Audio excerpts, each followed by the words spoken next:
ప్రభుత్వం వచ్చిన కొత్తలోనే అంటే 2024 జనవరిలో ఇదే ప్రాంతంలో మనం గ్రామసభ పెట్టుకున్నాం.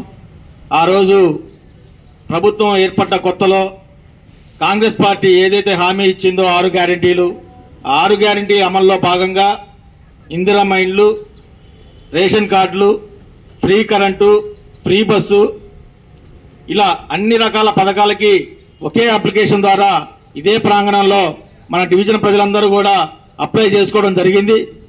వారందరికీ కూడా దశల వారీగా అన్ని పథకాలు కూడా దాదాపు 80% పథకాలు మన డివిజన్లో ప్రతి ఒక్కరికి గౌరవ మంత్రివర్యులు తుమ్మల నాగేశ్వరరావు గారి ద్వారా వారి యొక్క ఆధ్వర్యంలో వారి యొక్క దిశానిర్దేశంలో ఈ డివిజన్లో ప్రతి ఒక్కరికి కూడా 80% ప్రజలకి అన్ని పథకాలు అందుతున్నాయి.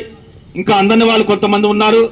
వారికి కూడా రాబోయే రోజుల్లో ప్రతి ఒక్కరికి అంటే ఈ డివిజన్లో జీరో అయ్యేంత వరకు లబ్ధిదారులు జీరో అయ్యేంత వరకు కూడా వాళ్ళందరికీ అందించడానికి కాంగ్రెస్ పార్టీ కార్యకర్తలుగా మేము అందరం కూడా సిద్ధంగా ఉంటాం.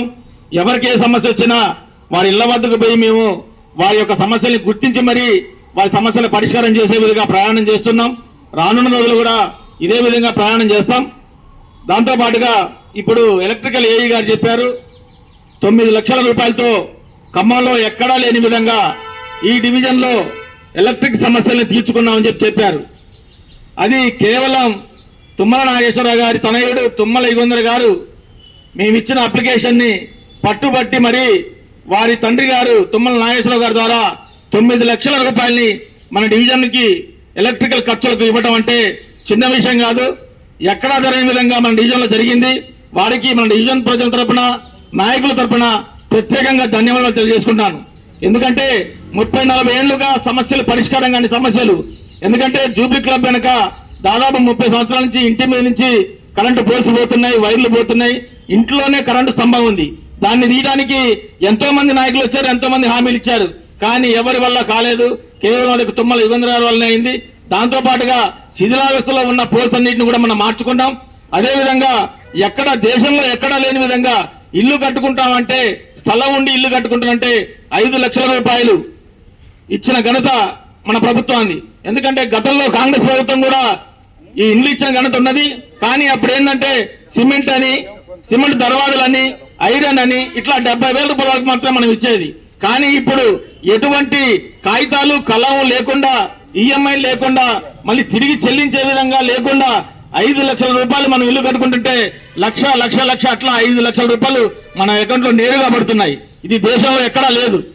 ఈ 5 లక్షలతో పాటు ఇంకో 1-2 లక్షలు వేసుకొని నా అక్క చెల్లెమ్మలందరూ కూడా ఈ డివిజన్లో దాదాపు 11 మంది ఇల్లు కట్టుకుంటున్నారు. వాళ్ళందరికీ కూడా ప్రభుత్వం తరపున సంతోషంగా ధన్యవాదాలు తెలియజేస్తున్నాం. అదేవిధంగా ఇంకా పేదవాళ్ళని గుర్తించి అంటే స్థలం కూడా లేకుండా ఉండి ఇల్లు లేకుండా ఉండాలని గుర్తించి వారందరికీ కూడా రాబోయే 2-3 నెలల్లో అందరికీ ఇందిరమ్మ ఇల్లు ఇచ్చే విధంగా మేమందరం కృషి చేస్తాం.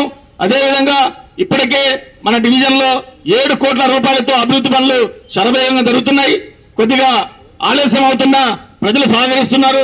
వారందరూ కూడా ధన్యవాదాలు తెలియజేస్తూ రాబోయే రోజుల్లో కూడా ఇంకా పెద్ద ఎత్తున ఏ చిన్న అభివృద్ధికి నోచుకొని పనులున్నా సరే అన్నింటినీ మంత్రి గారి ద్వారా కంప్లీట్ చేసి మీ అందరికీ కూడా ఆరోగ్యకరమైన డివిజన్ని, అందమైన డివిజన్ని అందించే విధంగా మేము ముందుకెళ్తామని తెలియజేస్తూ మాకు అవకాశం ఇచ్చిన ప్రజలకు కూడా ధన్యవాదాలు తెలియజేస్తున్నాం.